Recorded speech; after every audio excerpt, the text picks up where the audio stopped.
Good evening. My name is Jada Thompson with GovState News, and today I am outside on our back patio for the first Groovin at GovState outdoor concert for summer of 2025. This past week, GovState held their first annual Groovin at GovState summer concert outside of the CPA. This set was sung by Denise Stimes, who performed a smooth jazz number for the crowd. What do they call me? My name's Spy. This free event was put on by Tracy Williams and the Center of Performing Arts. We really just want to create a sense of community for a place where people can come together and listen to wonderful music and gather and talk. And the university is a beautiful campus, so introducing the community members to the campus if they may not be aware, and then having this for our campus community as well. There were 2 food truck vendors on the site that attendees could enjoy, along with a full-service bar, which included some specialty cocktails. The chili was really good. It was a little spicy, but it was really good. I also was able to try some of their mocktails. Their mocktails was very good as well. GovState intends to keep these concerts going on, not only this summer, but for future years to come. There are 3 other concerts you can enjoy if Denise Stimes' performance was missed. For GovState News, this has been Jada Thompson.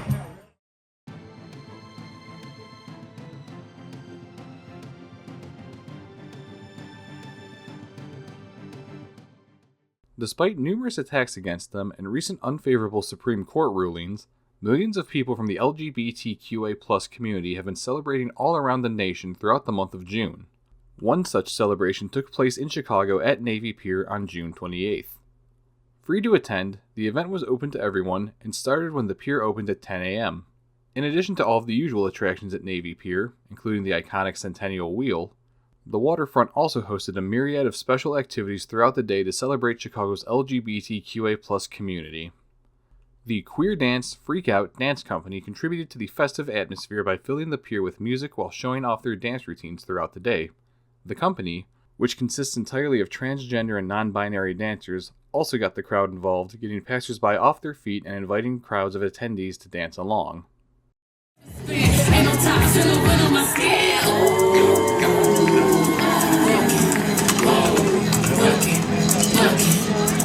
Like a mechanical bull. The pier also hosted an artisanal market during this time, inviting local artists and crafters to show off their work and connect with the community. The day ended with a fireworks show over the waters of Lake Michigan, a colorful and joyful conclusion to a colorful and joyful event. Numerous other Pride events were also held throughout Chicago during June. Following Navy Pier Pride, the city also hosted their annual Pride Parade on June 29th. For GovState News, this is Graham Taylor.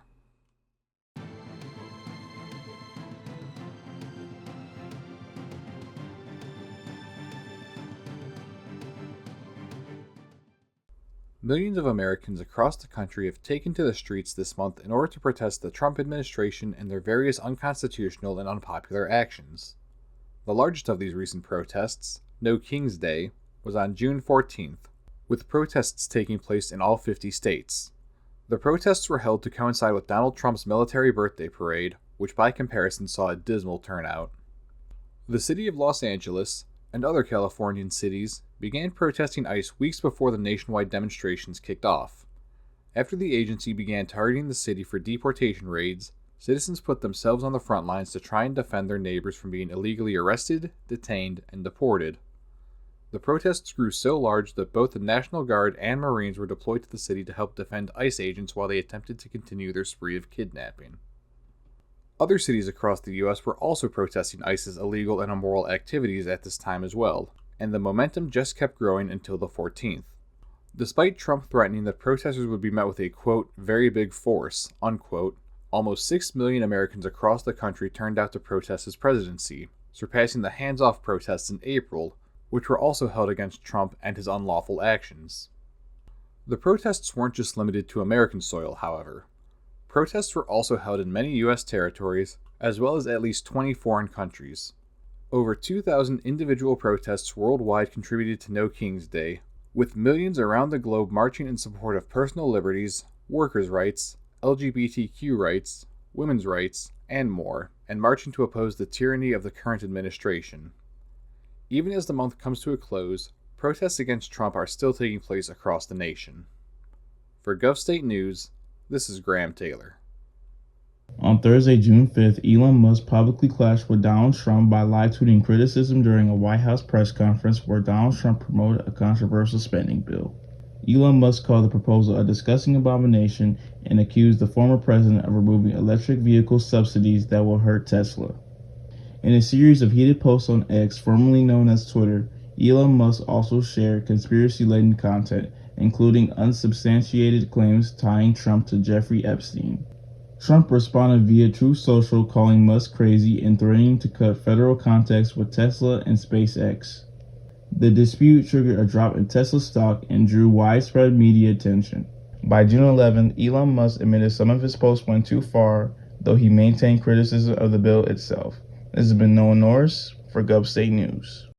Thursday, May 29, 2025, Harvard held its commencement ceremony amidst the university's ongoing legal battle with the Trump administration. More people than you realize are grateful to Harvard for the example it has set. By your willingness to look inward, to make painful and necessary changes, but then ultimately, by your clarity in affirming and courageously defending the essential values of this university, and indeed of this nation. In April of 2025, the Trump administration demanded that the university change its governance and eliminate any DEI programs. After Harvard refused to comply with these demands, the administration responded by freezing more than $2.2 billion in grants and $60 million in contracts to the school. Harvard is treating our country with great disrespect, and all they're doing is getting in deeper and deeper and deeper. On May 23rd, U.S. District Judge Allison Dale Burroughs granted a temporary order blocking the Trump administration's attempt to cancel Harvard's student and exchange visitor program. But for now, I'm just being committed to my studies and trying as much as possible to live my life as normal as I can and how it was before all of this madness began. But I'm proceeding as usual. Obviously, this involves checking the federal docket and making sure the blocks are still in place. I don't want to end up undocumented unknowingly. This block came just days before May 29th, when Burroughs heard arguments in a courtroom just 6 miles from the commencement ceremony that would determine if international students could return in the fall. Among the celebration of the 2025 Harvard graduates, international students continued fearing for their future at the university. People are truly panicking because they don't know whether they will be able to come back next semester, whether campus is going to look the same. I think that is really hanging over all of this commencement week because we're about to leave a place that might not look the same next semester. During commencement, a Harvard graduate spoke about his pride in the university's persistence. The purpose of our time here really starts today as we leave campus, and especially as we leave a much different campus than the one we entered, with Harvard at the center of a national battle over higher education in America. But I am proud to stand today alongside our graduating class, our faculty, and our president with the shared conviction that this ongoing project of Veritas is one worth defending. Harvard President Alan Garrer also addressed the legal tussle and was met with a standing ovation.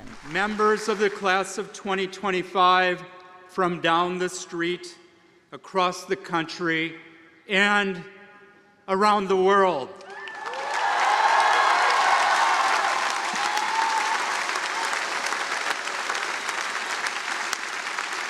Around the world, just as it should be.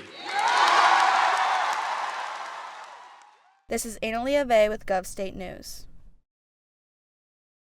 On Tuesday, May 20th, the FDA, under Health and Human Services Secretary and known anti-vaxxer Robert F. Kennedy Jr., announced that it would be restricting access to the COVID-19 vaccination to only high-risk groups, mostly seniors over the age of 65. This announcement is a massive change from the FDA's previous policy, which recommended the COVID-19 vaccine and boosters to all Americans 6 months and older. Less than 3 weeks after this decision, Kennedy fired all 17 members of a vaccine advisory panel, who had called out Kennedy and the Trump administration's destabilizing decisions regarding vaccinations. He later announced 8 people to replace the fired members of the panel, many of whom include other anti-vaxxers, lockdown critics, and other misinformation peddlers. It is unknown at this time whether or not those who still want the yearly COVID-19 vaccine booster will be able to get it, or if it will be covered by insurance. However, this announcement will without a doubt make it harder for some people to get their hands on the vaccine. Over 45,000 Americans died in 2024 from COVID-related complications, with at least a third of those deaths caused directly by COVID, so the decision to restrict access to the vaccine will lead to preventable deaths.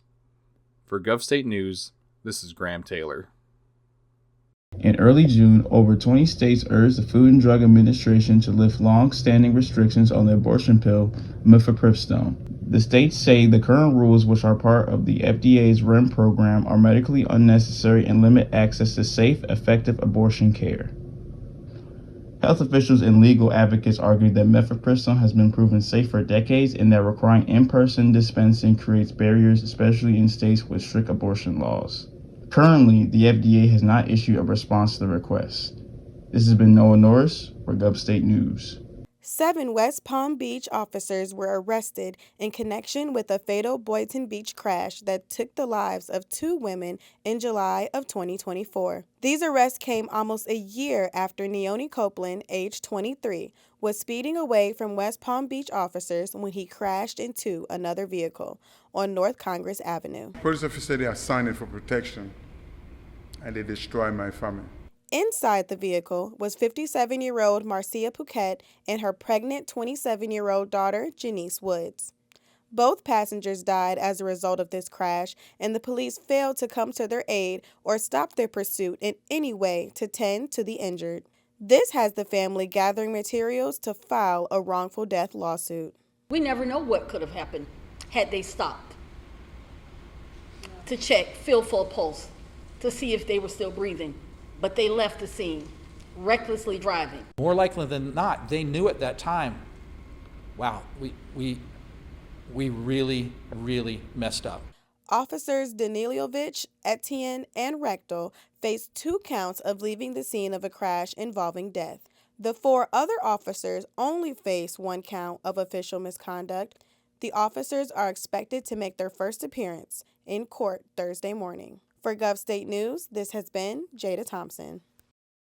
In April 2025, Sabrina De La Pena, a 61-year-old transgender woman and a longtime store owner in Los Angeles, was attacked multiple times in a series of hate-motivated assaults. The first incident happened on April 8th after she rejected a man's advances and he discovered she was a transgender. The suspect returned with others several days later, beating her with a skateboard, pepper spraying her, and nearly using a taser. LAPD is treating the attacks as hate crimes and has released photos of the suspects. De La Pena is now calling for community support and protection. This has been Noah Norris for GovState News. The time has come for Americans to become Real ID compliant for flights. The announcement first came in 2024 that domestic travelers had until May of this year to update their license at the Department of Motor Vehicles. This has caused much foot traffic at local DMVs, who set aside appointment times for residents to apply for their real identifications. According to the Transportation Security Administration, they are urging people to make these appointments to lessen the chance of travelers arriving for their flights ill-prepared, as some passengers believe a Costco membership card could adequately take the place of a real ID. For GovState News, this has been Jada Thompson. Virginia Representative Jerry Connolly passed away on May 21st after battling esophageal cancer. He had been a member of Congress since his election in 2009. Connolly, in addition to being a representative, was also the ranking member of the House Oversight Committee. The committee is an investigative board in charge of overseeing the House of Representatives. Connolly was diagnosed with cancer in November of 2024. Despite this, he still campaigned to be the ranking member of the Oversight Committee in December of 2024 against Alexandria Ocasio-Cortez. This move angered many Democrats and progressives who were hoping to see newer leadership in this position of power. with many questioning Connolly on his ability to lead the committee in addition to his duties as representative, all while undergoing strenuous cancer treatment. In the end, he only served in that position for 4 months until April of 2025, when he announced that his cancer had returned and that he would be stepping back as ranking member. Arizona Representative Raul Grijalva also died of cancer earlier this year while still in office. That makes 8 members of Congress who have died in office since 2022, including Dianne Feinstein, who was the oldest sitting senator at the time of her death. Of those 8 deaths, all have been Democrats. For GovState News, this is Graham Taylor. Okay, Chopper's got you. He's coming right at us. You can probably drop it. Starting in Perry Township, Ohio, police began pursuing a white Sierra GMC truck. Attempts were made to slow the driver down by placing stop sticks in the road. Some of the tires deflated and even shredded. The chopper shows the driver moving on rims, throwing sparks everywhere. Trying to dump boards on you. More boards, use caution, use caution. The driver makes matters worse when he crosses from eastbound 35 into westbound lanes. Their reckless driving caused a multi-car crash on the highway, and the occupants continued to flee the scene on foot. Fire and EMS, we're going to need at least 3 to 5 medics probably. We got multiple people running eastbound off the freeway. Sheriff deputies caught all 4 people that ran out of the truck. This individual decides that he is going to make the decision to take a 6,000-pound missile and go into oncoming traffic. And at that point in time, that escalates our response because now we are in a life or death situation. This has been Jada Thompson with GovState News. At approximately 4:30 p.m. on Monday, June 23rd, a powerful explosion ripped through the Rainbow Terrace apartments in Cleveland's Garden Valley neighborhood, immediately triggering a 2-alarm fire. 5 residents were rushed to the Metro Health Hospital via Cleveland EMS. Firefighters performed rescues including saving residents escaping from upper floors and worked well into Tuesday to extinguish hotspots. They also rescued several pets, including dogs, cats, turtles, and even a lizard from the blaze. The blast and fire damage was around 44 units, causing an estimated of $3.5 million in losses. This has been Noah Norris for GovState News. So you see that this one is bigger and then this one is much smaller. Asia Wright takes pride in the harvest this season as the youngest member of Black Urban Farmers Association, based in San Joaquin Valley, California. I started volunteering and coming out here helping spray startlings and feed the goats.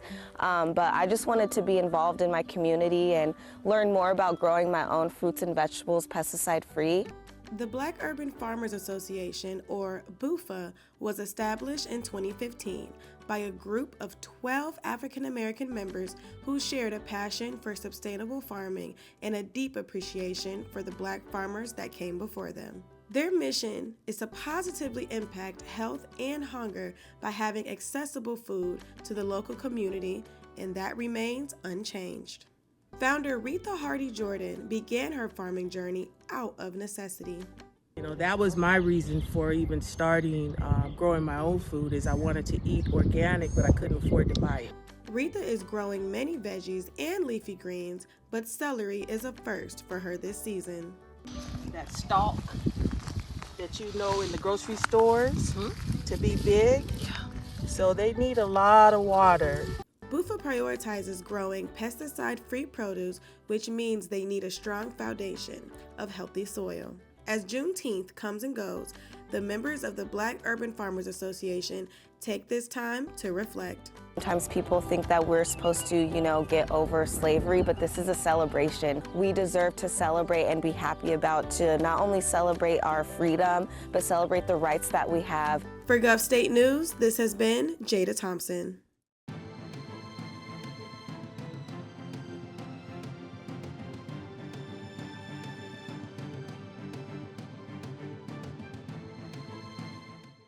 In mid-June, lawmakers in both the House and Senate drafted bipartisan legislation intended to constrain former President Donald Trump's ability to order military action against Iran without congressional approval. On Thursday, June 17th, Thomas Massey and Ro Khanna introduced a House resolution under the 1973 War Powers Resolution, naming Congress as the decision maker for any future Iran strikes.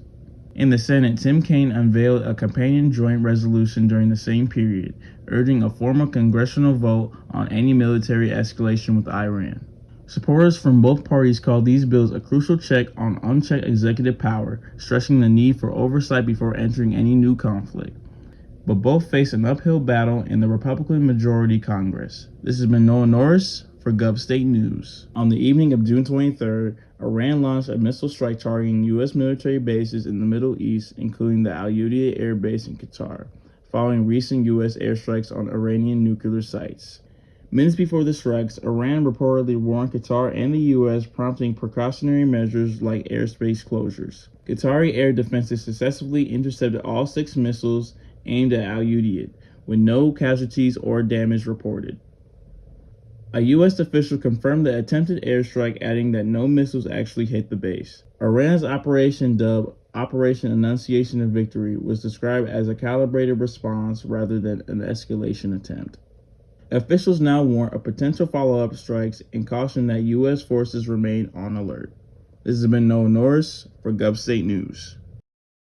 Greta Thunberg, the internationally known climate activist from Sweden, is putting her political prowess behind another cause, while also putting her life on the line to do so.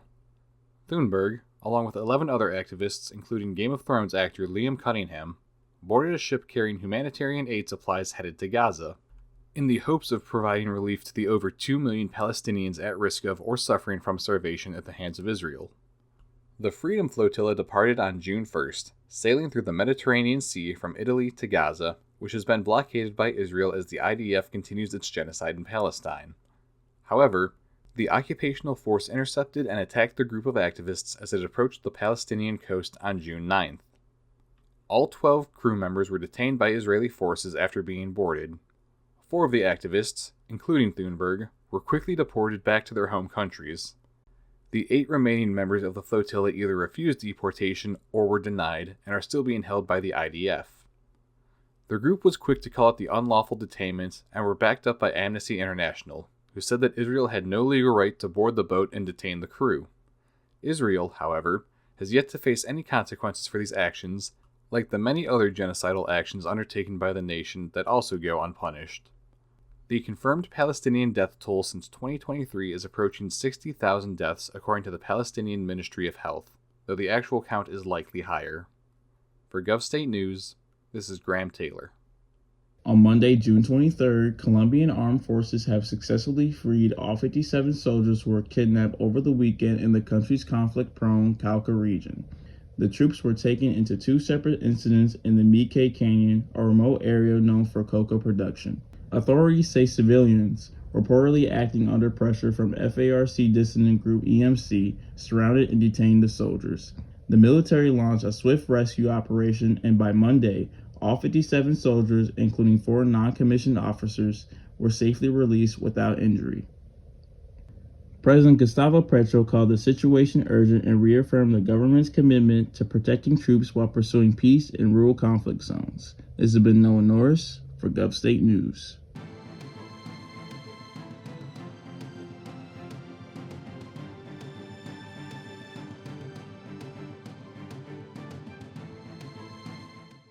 Welcome to Hollywood Buzz, your source for the latest in the entertainment industry.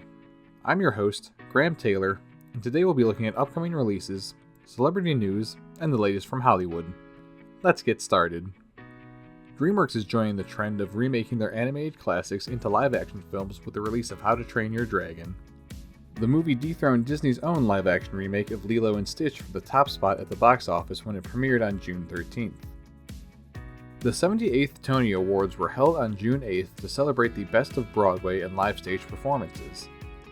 The Best Play Award for this year was presented to Purpose, which premiered at Chicago's very own Steppenwolf Theater.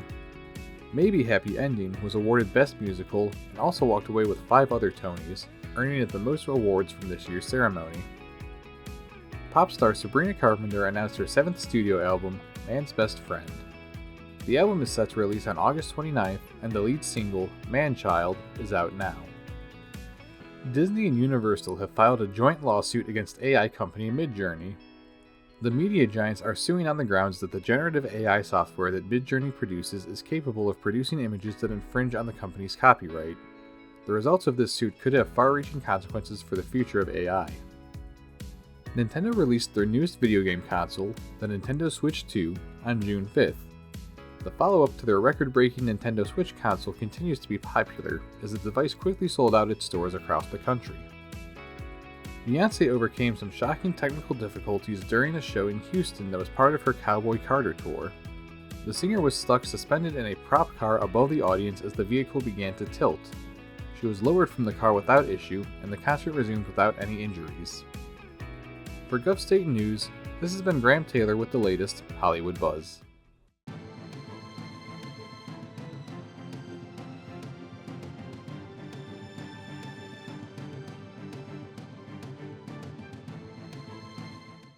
I've selected you as a lead hunter for this expedition. Welcome to Game On. I'm Noel Tremio with GovState News, bringing you the latest news on current and upcoming video games. Let's get started. On February 28th, Capcom released their latest installment in one of their most popular franchises, Monster Hunter Wilds. This game follows the same format that the previous have, but there are a few key differences between this game and the past ones. One of the major differences that Monster Hunter Wilds brings is a seamless open world.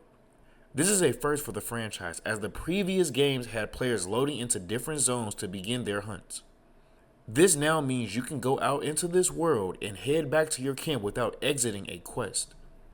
This world is something that Yuya Tokuda, director of Monster Hunter Wilds, wanted to make sure was elevated in this newest installment. Focusing on when designing games for the Monster Hunter series has been the great level of detail that we put into the ecosystem and the design of the environments. Monster Hunter Wilds also has become more user-friendly, as players who want to experience this franchise for the first time will have a much easier time getting accustomed to the game. Some of these features includes wounding, which means that continuous damage in a specific spot opens a wound on the monster and allows the players to get more damage. Another feature is being able to utilize the new creature called a secret, which is a raptor-like bird that players can ride, which allows them to navigate the world better, track down monsters faster, swap weapons on the fly, or be put on autopilot while you manage your inventory. Monster Hunter veterans need not to worry, as even though some features have changed, Wild still delivers on what made the franchise so popular. Monster Hunter Wilds is available on PlayStation, Xbox, and PC. Players have the option to purchase the Standard Edition starting at $69.99, the Deluxe Edition starting at $89.99, and the Premium Deluxe Edition starting at $109.99. This concludes Game On with Noel Tremio from GovState News.